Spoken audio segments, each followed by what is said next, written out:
네, 민주당이 어제 검찰 수사권 완전 폐지 법안을 이번 달 국회에서 처리하기로 당론을 확정했습니다. 김호수 검찰총장은 오늘 검수완박 입법과 관련해 헌법에 정면 위반된다며 작심 비판을 하면서 필사즉생의 각오로 막겠다는 입장을 밝혔는데요. 관련 내용과 함께 정치권 이슈들 짚어보겠습니다. 차재원 부산 가톨릭대 특임 교수 그리고 김진욱 전 민주당 대변인 나오셨습니다. 어서 오십시오. 네, 안녕하세요. 네, 안녕하세요. 네, 안녕하십니까. 자, 검찰의 수사권을 완전히 떼어내서 한국형 FBI를 만들어서 지금 검찰이 하고 있는 6대 중대범죄 수사를 거기로 넘기겠다. 자, 이게 어제 민주당이 의원총회에서 만장일치로 당론으로 채택한 건데요. 김호수 검찰총장이 오늘 필사즉생의 각오로 각 단계에 따라서 모든 절차와 방안을 강구해서 저지하겠다 이런 입장을 밝혔습니다. 어제까지만 해도 좀 간절한 마음으로 의총을 기다리겠다 이렇게 밝혔는데 좀 강경한 입장을 밝혔거든요. 어떻게 보셨는지요? 예, 말씀하신 대로 어제 민주당 의총에서 그러니까 검수완박의 그러니까 법안 추진이 만장일치 당론으로 채택됐다. 예. 그 부분에 대해서 아마 검찰이 느끼는 위기감이 엄청나게 큰 것 같아요. 말 그대로 지금 검수완박의 위한 그러니까 일종의 뭐랄까요 8분응선, 9분응선까지 간 것이 아닐까라고 한번 생각을 하는 것 같고 예. 특히 지금 검수완박을 위해서 민주당이 당론을 결정함으로써 이 검수완박을 위한 화살이 시위를 떠났다.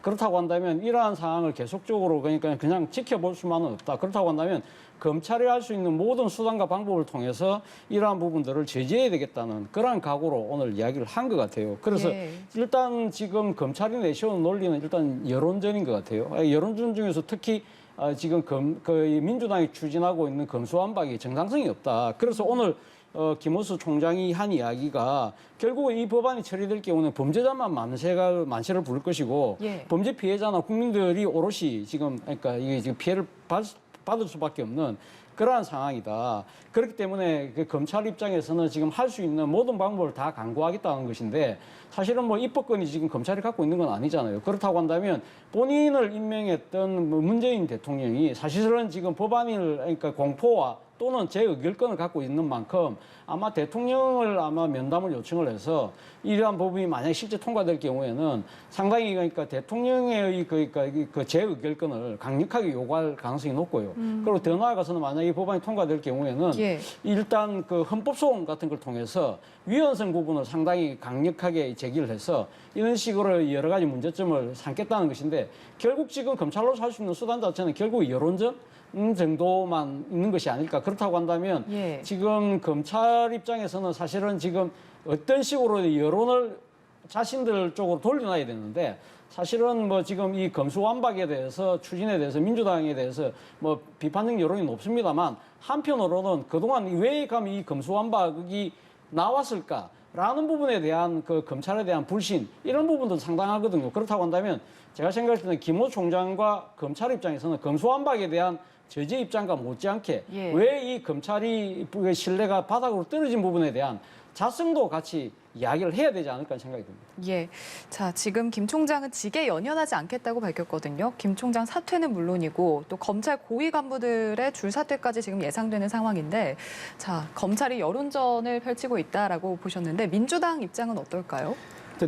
정확하게 하나 좀 말씀드릴게. 예. 검수완박이라고 말씀을 하시지만 이게 검찰의 수사권과 기소권을 분리하자라는 것이 정확한 명칭인 것 같습니다. 예. 지금 모든 국민이 법 앞에 평등하다라는 그런 헌법 제11조의 조항이 특정 계층에는 정확하게 평등하지 않게 보이는 경우도 있더라 하는 것이 이제까지 나왔던 얘기고요. 예. 그중에 그 검사들이 대상이 된 경우가 많이 있었습니다. 특히 지난번에 눈사롱 접대를 받았던 검사들이 99만 9천 원 때문에 불기소 처리됐고요. 이것 때문에 나온 얘기가 유검 무죄, 무죄라는 얘기도 나왔지 않습니까? 예. 또 하나 이때 검사의 휴대폰 비밀번호를 결국 풀지 못해서 나왔던 세간의 얘기는 갤럭시 유죄, 아이폰 무죄라는 말이 있었습니다. 이처럼 특정 계층에게, 특정 집단에게 이 법이 제대로 지켜지고 있지 않다라고 보는 국민의 시각이 굉장히 많았다. 이것 때문에 그동안 오랜 시간 동안 논의해서 검찰과 경찰의 수사권을 검경 수사권을 조정하는 게 2018년부터 이미 얘기가 진행되어 왔습니다. 예. 그리고 그게 합의가 됐고요. 그리고 이번에 나머지 부분에 있어서 문재인 정부 내에서 검찰의 개혁을 완료해야 된다라는 국민적 요구가 컸기 때문에 민주당이 이번 어저께 4시간에 걸친 오랜 그 시간 동안 토론을 통해서 이 수사권 조정에 대한 법안을 이번에 처리하기로 한 것입니다. 검찰이 지금 오늘 우리 김호수 총장께서 대단한 결기를 보여주셨는데요. 예. 이런 결기는 사실 좀 진작에 나왔었어야 됐다. 검찰이 검찰이 가져있던 이 무소불위의 검찰 권력을 내려놓는 그런 자성의 목소리를 안에서 더 크게 말씀을 주셨다면 과연 이렇게까지 왔을까 하는 그 우리 지금 차 교수님 말씀도 일리가 있어 보이고요. 그리고 수사권 조정을 한다고 해서 수사가 이루어지는 게 안 이루어지는 게 아니지 않습니까? 예. 경찰이 지금 이 자치경찰제 혹은 한국형 FBI 또 각 영역별 수사기관을 분리를 통해서 경찰 내에서 수사가 제대로 이루어지고 또 경찰의 수사권이 집중되지 않도록 견제하는 장치를 충분히 마련할 수 있다. 이것이 민주당의 입장입니다. 예, 그 말씀하신 대로 검찰 개혁에 동감하는 여론은 있는데 일단 지금 우려되는 목소리가 지금 4월 13일이잖아요, 오늘이. 그러면 지금 4월이 18일 정도 남았는데 이게 70년간 이어져 온 이 사법 형사 체계를 바꾸는 문제를 이거를 지금 18일 안에 처리를 한다는 게 이게 처리 시한이 너무 촉박한 거 아니냐. 이걸 대안을 먼저 만들어 놓고 그다음에 처리를 해야 되는 게 맞지 않냐. 이런 지금 우려의 목소리도 있거든요. 네, 지금 남아있는 시간 4월 내에 처리를 한다고 하니까 18일 남았다 이렇게 말씀을 지금 주시는데 예. 사실 오랜 시간 동안 논의가 되어 왔습니다. 벌써 우리 정부, 이 문재인 정부 들어와서만 해도 5년의 시간을 논의해 왔고요. 그렇기 예. 때문에 논의의 시간이 짧은 것 같지는 않습니다. 그리고 지금 어제 당론이 채택이 됐기 때문에 제가 알기로는 이번 주 중에 당론에 대한 이 법안이 법사위에 이제 발의가 될 예정이고요. 예. 이것이 처리가 이제 법사위에서 진행이 된다면 사실 뭐 법사위에서 소위 절차 거치고 또 현재 야당이 안건 조정위를 신청하실 거고 예. 그렇게 된다 하더라도 논의할 수 있는 부분이 충분히 있다 이렇게 보여지고요. 그리고 이 법안이 설령 통과가 된다고 하더라도 이 법안에 지금 현재 예정되어 있는 이 발효 시점 네. 거기 그 시점이 정확히 정리되지 않았습니다. 뭐 일부에서는 3개월 얘기도 있지만 제가 볼 때는 이 유예 기간이 조금 더 양당의 협의에 따라서는 늘어날 수 있는 가능성도 있다. 그렇게 따지면 그 기간 동안에 충분히 보완적 방법을 만들어낼 수 있는, 논의할 수 있는 시간적 여유가 없지 않다 이렇게 보고 있습니다. 일단 통과시켜 놓고 그 뒤에 이제 대안을 예, 마련하겠다. 그렇게 해도 충분할 것 같습니다. 알겠습니다. 자, 김호수 총장이 문재인 대통령에게 거부권 행사를 요청할 것을 시사했거든요. 문 대통령이 이와 관련해서 어떤 입장을 낼 거라고 보시는지요? 상당히 아마 청와대 입장이 정치적으로 상당히 난감한 입장인 것 같아요. 어제 네. 뭐 지금 보도를 보면 청와대 관계자 이야기는 지금은 국회 시간이다. 그리고 지금 공식적인 입장을 밝힐 계획이 없다고 이야기하고 또 예. 특히 여당의 논의에 개입할 수도 또 관여할 힘도 없다. 지금 그러니까 집권 마지막이기 때문에 그러니까 대통령이 그러니까 여당의 주요 법안 처리에 감나라 배나라 할 상황은 아니라고 이야기는 하고 있습니다만 예. 그럼에도 불구하고 저는 아마 이 상황 자체가 상당히 이 지금 여러 가지 국론 분열 또 이 진영 간의 갈등 이런 것이 아마 심화될 경우에는 저는 문재인 대통령이 상당히 뭔가 이 이야기를 할 가능성이 저는 있지 않을까 조심스레 예측을 하는데 그 이후로는 예. 사실 이 지금 검수완박의 이야기가 오늘 이번에 놓은 것이 아니라 사실 지난해 초에도 상당히 민주당을 중심으로 해서 논의가 상당히 급물살을 탄 적이 있거든요. 이때 이 청와대 측이 그러니까 여러 가지 그러니까 통로를 통해서 상당히 속도 조절을 주문을 했는데 이때 문 대통령의 논리가 이겁니다. 사실은 검경 수사권 조정을 해서 검찰에게 6대 범죄만 수사 직접 할 수 있도록 조정을 했는데 그러한 제도가 안착되는 데까지 시간을 좀 한번 지켜보자. 그리고 예. 또 하나는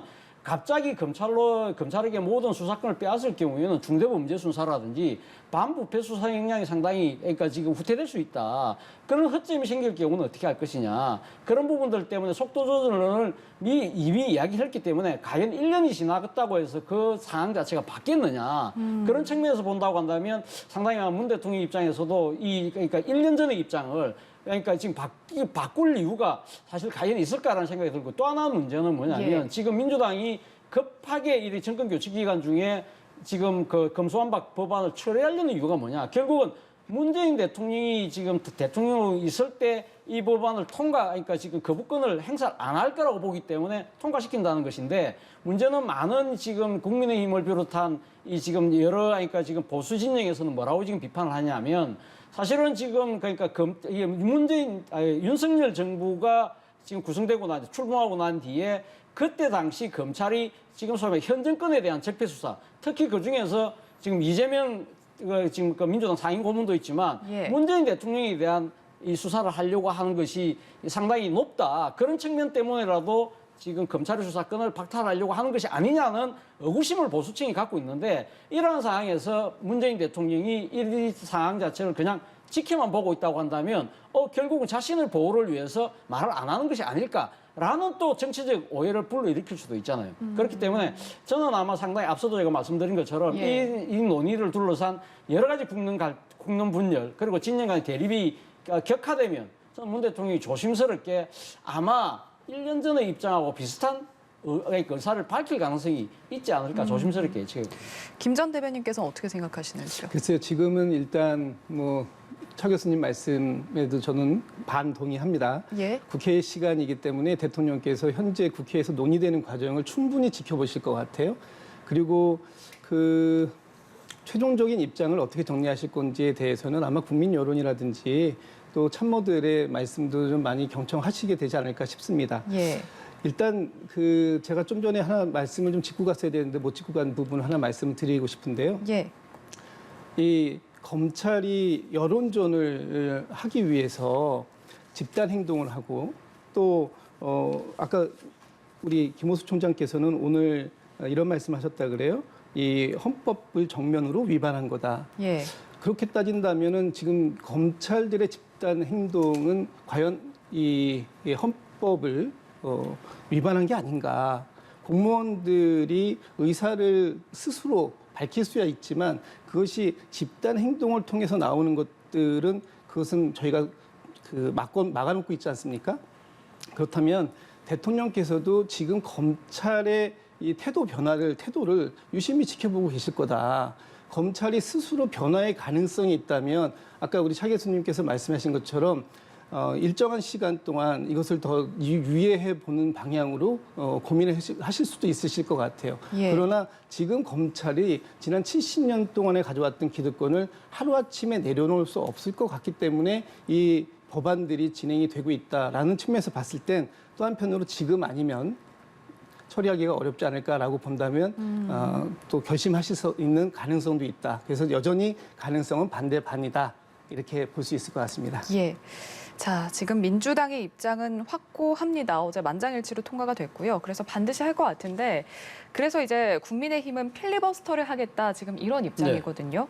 그러면 일단 지금 정의당이 키를 쥐고 있다라고 봐도 될 것 같은 게 일단 정의당이 필리버스터를 중단시킬 수가 있는 거잖아요. 그런데 지금 정의당이 검수완박 추진에는 일단 속도 조절론을 지금 제기를 하고 있는 만큼 이게 정의당이 필리버스터를 중단시킬 것인지 아니면 결과적으로 민주당과 같이 갈 것인지 이것도 좀 고민이 될 것 같습니다. 그러니까 정의당 입장에서 상당히 고민스러운 대목이긴 하지만 정의당은 벌써 미리 그러니까 지금 당론으로 지금 이 민주당이 추진하고 있는 검수완박이 상당히 속도 조절이 필요하다는 부분을 분명히 이야기를 하고 있어요. 그러니까 지금 정의당에서 놓은 입장이 시기도 방식도 내용도 동의할 수 없다는 부분이기 때문에 아마 제 생각에는 지금 그 국민의힘이 필리버스터를 진행할 경우에는 민주당이 필리버스터 중단시키기 위해서는 지금 그러니까 이 60%의 동의가 필요하기 때문에 180석이 필요하거든요. 180석이 필요하기 때문에 지금 민주당이 갖고 있는 의석은 172석이에요. 거기다가 민주당 쪽에 가까운 친윤 무소속까지 다 합친다고 하더라도 179명 한 표가 모자라요. 한 표도 이 스타일이 돼서는 안 되는 거죠. 그렇다고 한다면 정의당의 그러니까 도움이 필요한데 물론 뭐 정의당 6명 의원 중에 1명 정도, 2명 정도가 동의할 가능성이 있다고는 볼 수도 있지만 예. 그렇지만 딱 이 민주당 그러니까 정의당 당 자체가 전부 다 이를 반대하는 상황이라고 한다면 민주당 입장에서 상당히 적잖은 부담이 될 수밖에 없는 것이죠. 근데 아마 이 정의당 입장에서는 사실은 이 지금 민주당과의 여러 가지 공동 구조를 취함으로써 상당히 좀 정치적으로 애매한 그 상당히 난처한 상황에 직면한 경우가 많았잖아요. 예를 예. 들면 조국 사태 때 상당히 조국 그 장관의 그러니까 지금 인준청문회 과정에서 상당히 조국 장관에 대해서 손을 들어줌으로써 상당히 어떻게 보면 민주당 이중대 아니냐 그런 정체성 논란을 빚었고요. 그리고 또 이 준연동형 그 선거법을 처리하면서 결국은 또 이 위성정당이라는 게 출현했을 때 민주당이 또 위성정당을 만들므로써 정치적 뒤통수를 맞았던 측면이 있기 때문에 그러한 측면에서 본다고 한다면 정의당에서는 아마 제 생각에는 뭐 한두 명의 뭐 이탈이 있을지 모른다 하더라도 그렇다고 하더라도 정의당 전체적으로는 이 부분에 대해서 동의할 가능성이 적지 않다, 아니 크지 않다 이런 예. 생각이 드는데요. 문제는 그러니까 지금 정의당이 설사 반대를 해서 그러면 이 지금 국민의힘이 이 필리버스터 끝까지 갈 경우에는 예. 5월 4일까지가 지금 임시국회거든요. 그럼 5월 4일까지 그럼 필리버스터에서 끝난다고 한다면 민주당 입장에서는 바로 5월 4일 이후에 다시 또 임시국회를 소집해서 임시국회를 소집할 경우에는 바로 이 지금 필리버스터 때문에 저지됐던 그 안건을 첫 안건으로 표결을 할 수 있거든요. 그렇다고 예. 한다면 5월 4일 끝나면 뭐 5월 5일은 어림이 나니까 5월 6일이나 5월 7일 날 가면 본회의를 소집해서 처리할 수는 있어요. 처리할 수는 있는데 문제는 그래 되면 5월 9일 날까지가 지금 문재인 정부 임기가 끝인데 그러면 예. 5월 8일 날은 그럼 임시국회를 열어서 그럼 그 부분에 대해서 법안을 공포해야 되는데 그러면 청와대 입지가 상당히 더 난감해질 수 있다는 거죠. 그렇기 때문에 아마 정의당이 지금 동의를 하느냐 안 하느냐가 민주당 입장에서 상당히 정치적으로 상당히 중요한 대목일 수밖에 없는 상황인 것 같습니다. 예. 민주당에서는 이제 정의당이 필리버스터를 중단시키지 않는다면 이제 회기를 좀 짧게 잘라서 바로 이제 표결에 붙이는 뭐 살라미 전략이라고도 하죠. 네. 이런 식으로라도 좀 반드시 통과를 시키겠다 이런 입장이거든요. 네, 일단 뭐 당의 입장은 이번 4월 내에 반드시 처리를 하겠다 이런 입장인 것 같습니다. 예. 방금 말씀해 주신 것처럼 이 필리버스터라는 것은 무제한 토론이지 않습니까? 이 무제한 토론은 결국은 의사를 진행을 좀 방해하는 거고 본회의의 통과를 지연시킬 수는 있을지 몰라도 예. 이 회기가 끝나는 순간 바로 말씀하신 것처럼 첫 안건으로 표결 처리하게 되어 있습니다. 그래서 시간의 문제이지 처리되는 것은 뭐 그 의석수가 절대 과반을 넘고 있는 상황에서 가능할 거라고 보는데요. 예. 다만 여기에도 무조건적인 밀어붙이기식의 그런 전략을 가지고 민주당이 임하지는 않을 것 같습니다. 민주당도 나름 최대한 설득하고 노력하려는 그런 이 정치적 정치력을 발휘해야 되고요. 예. 또 하나는 정의당에서도 기본적으로 이 수사권이 분리가 필요하다라는 것에는 동의를 하고 있어요. 다만 지금 현재 이거를 해야 돼. 이 시점에 이걸 해야 되느냐. 그리고 그 시기와 내용에 대한 그 우려를 얘기하셨을 때 예. 내용은 어제 민주당 의총이 최종적으로 정리되기 이전에 반대 우려를 표현하신 거거든요. 그래서 예. 최종적으로 민주당의 당론이 정리된 내용을 가지고 다시 한번 민주당의 지도부가 원내 지도부가 정의당의 원내 지도부하고 상의를 아마 하시게 되실 거고요. 충분히 설득하고 그리고 이 그 수사권 분리 문제에 있어서 동의되는 부분에 대한 교집합을 찾아낸다면 그러면 지금 정의당이 무조건적인 반대만 하시지는 않지 않을까라는 기대감도 일부 가져볼 수 있겠다. 그래서 이제부터는 그 민주당의 역할이 굉장히 중요합니다. 예. 이 법안을 반드시 통과시켜야 되겠다라는 의지가 있다면 민주당만의 힘으로 절대 과반의 힘만을 가지고 가겠다라는 자세는 버려야 됩니다. 정의당도 그리고 국민의힘도 끝까지 최선을 다해서 이 그 법안의 필요성에 대한 공감대를 넓히고 그리고 지금 국민의힘에서도 사실 원칙적인 부분에 대해서는 일부 동의를 하시는 부분이 있어요. 이 부분에 대해서 충분히 안심할 수 있게 그리고 검찰 조직이 완전히 와해되는 게 아니지 않습니까? 이런 부분들에 대한 이해도를 좀 높이는 그런 정치력을 최대한 발휘하면 예. 가능도 할 수 있겠다 이런 생각이 듭니다. 알겠습니다. 또 한편 이 문제와 관련해서 계속해서 침묵을 지키던 인수위도 오늘 오전에 입장을 밝혔습니다. 민주당을 향해서 아무리 다수당이라고 해도 일방적으로 개정할 사안이 아니다. 이제 검찰 무력화 시도는 새 대통령의 국정 운영을 방해하는 행위다.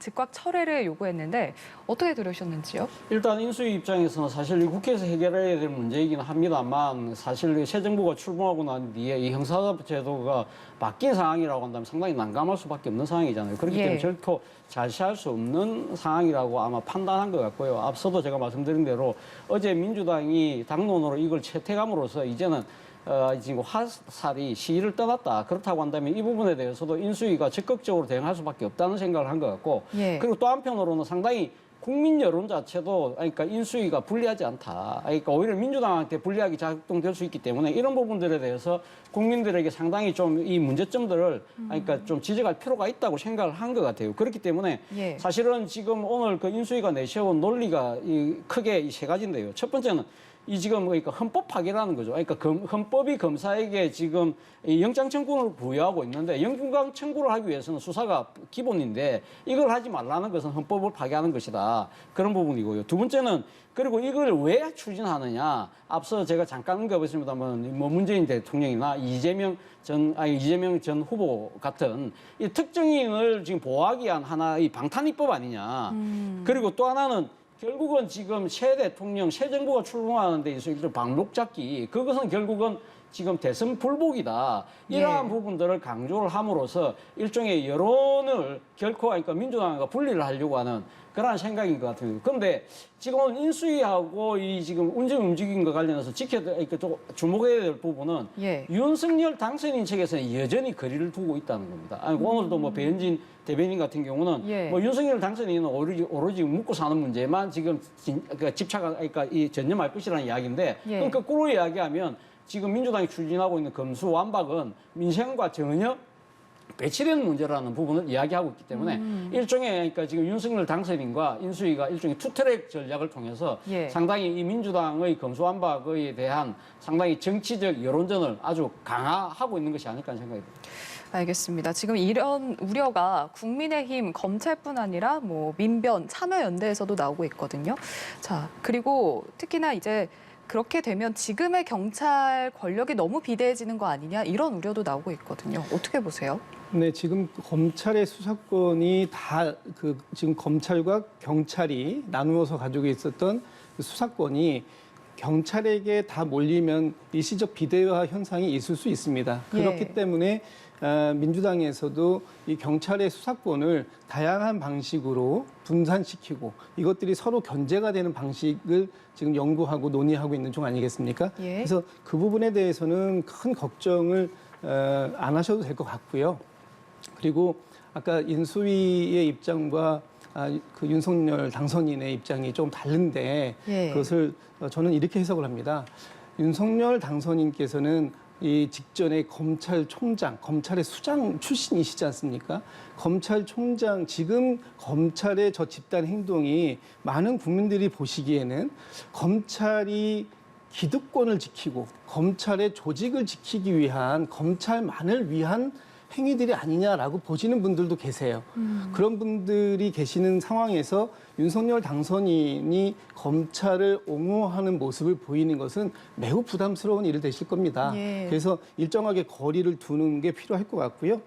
지금 이 윤석열 그 당선인과 비대위 지금 인수위의 입장이 좀 다른 부분은 결국은 윤석열 당선인이 결정해야 할 부분일 거예요. 그리고 이게 이제 이렇게 되는 부분들은 나중에 이제 정부조직법이나 여러 가지 것들을 논의해야 하는데 거기에서 현재까지 민주당이 2024년까지 21대 국회를 책임지는 절대 다수석을 가지고 있습니다. 그래서 예. 민주당과의 협의가 절대적으로 필요한 그런 부분일 것이다. 이렇게 말씀드리겠습니다. 알겠습니다. 자, 다음 얘기도 해보겠습니다. 오늘 2차 내각이 발표될 것으로 보입니다. 최소 7, 8개 부처 장관 후보자가 발표가 예정이 돼 있는데요.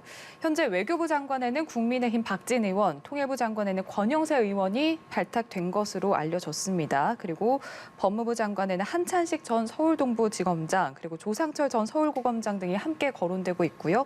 그리고 가장 관심이 됐던 대통령 비서실장, 김대기 전 청와대 정책실장이 내정된 것으로 알려졌습니다. 어떻게 보시는지요? 일단 뭐 윤 당선인이 인사의 원칙으로 이야기했던 능력과 전문성 이 예. 기준에 의해서 아마 오늘 또 이를 지금 인사를 한 것이 아닐까 하는 생각이 드는데요. 일단 뭐 지금 박진호 의원이 외교부 장관을 한다 이런 부분은 뭐 오래 이미 나왔던 이야기인데 사실 뭐 박진호 의원 같은 경우는 이 김영삼 대통령의 통역으로서 또 상당히 정상 외교도 많이 하고 그런 과정을 통해서 상당히 미국과의 돈독한 네트워크를 구축하고 있다. 그렇다고 한다면 한미동맹을 중시하고 있는 윤 당선인 입장에서는 상당히 책임자라고 판단을 하는 것 같고요. 그리고 예. 지금 권영세 의원의 통일부 장관 발탁 자체는 사실은 조금 깜짝 놀랄 만한 사안이 아닐까 하는 생각이 드는데요. 지금 사실은 지금 그동안의 그러니까 윤석열 당선인이 남북 관계를 이야기했던 측면에서 비춰보면 예. 사실은 이렇게 중진 실세 측근 의원이 이 자리를 맡는다는 것 자체는 그동안의 이 지금 남북 관계의 중요성보다는 훨씬 더 그러니까 중요성을 높게 본다는 것이거든요. 그러니까 지금 교착 국면에 빠져 있는 남북 관계를 자신의 측근 실세 의원을 통해서 정면 돌파하겠다는 강한 의지를 드러낸 것이 아닐까 하는 생각이 들고요. 예. 그리고 지금 대통령 비서실장에 지금 김대기 전 청와대 정책실장을 내정하는 이유는 결국 지금 현역 배제를 하겠다. 그런 측면에서 보면 김대기 전 정책실장 같은 경우는 일단 국회의원이 아니기 때문에 그런 예. 측면에서 자유로운 측면이 있고요. 또 하나는 이분이 사실은 이 경제 관료 출신입니다. 그렇기 때문에 상당히 경제를 잘 아는 분이라는 것이죠. 그렇기 때문에 지금 윤 당선인이 제일 정점을 두고 있는 것이 민생과 경제라고 한다면 이런 부분에 적합하고 또 하나는 지금 이 김대기 전 실장 같은 경우는 문광부 제2차관을 했어요. 이때 그 문광부 차관으로 그때 당시 이명박 정부가 발탁을 할 때 이분의 상당히 정무적 능력을 높게 평가했던 겁니다. 경제 관료이긴 하지만 당시 금융위기 때문에 그러니까 이명박 정부가 취했던 여러 가지 정책들을 국민들에게 알리는데 상당히 소통이 능하다. 예. 그런 측면에서 그러니까 했기 때문에 정무 능력도 아마 높게 평가한 것 같고요. 그리고 또 하나는 이분이 봐도 청와대 정책실장 출신이잖아요. 그럼 이번에 청와대를 다운사이징하면서 정책실장을 없애기 때문에 비서실장을 하면서 정책까지도 아우를 수 있는 그런 여러 가지를 봤다는 것이죠. 그런데 이번 지금 1차 인사에서 2차 인사에서도 쭉 관통되는 것이 말 그대로 지금 능력과 전문성이기 때문에 너무 지금 검증된 인물들만 쓰기 때문에 너무 익숙한 인물. 그러니까 새로운 피의 수혈이 부족한 것이 아닐까. 그런 측면. 또 그리고 또 그러다 보니까 능력과 전문성만 따지다 보니까 어느 한쪽으로만 지금 편중되는. 예를 들면 예. 지금 같은 경우는 2차 오늘 우리가 이야기했던 거 보면 아무래도 그러니까 당선인의 측근 내지는 전문가 관료 출신으로 편중되는 예. 그런 측면에서는 상당히 어떻게 당평의 인사 차원에서는 약간 좀 아쉬운 대목이라고 짚을 수 있을 것 같아요. 예. 2차 내각도 1차 때와 마찬가지로 능력, 경륜, 전문성 위주의 인선으로 보인다 이렇게 말씀해 주셨는데 전체 조각이 다 나와봐야 평가를 할 수 있겠지만 지금까지 나온 내각 인선 어떻게 평가하고 계시죠? 글쎄, 오늘 아직 이따 오후 2시로 예정되어 있지 않습니까? 예. 그래서 아직 현재까지 나오는 인사들 중에 인사는 마지막 최종 발표가 되는 순간까지는 지켜봐야 되기 때문에 예. 지금 현재 그냥 거명되시는 분들을 놓고 말씀드리면 지난 1차 인선 때 나왔던 분들도 처음에 좀 이렇게 새롭네? 이런 부분들은 별로 없었던 것 같아요. 그러니까 깜짝 놀랄 만한 인사 발표는 별로 없었던 것 같고 지금도 마찬가지인 것 같습니다. 2차 때도. 예.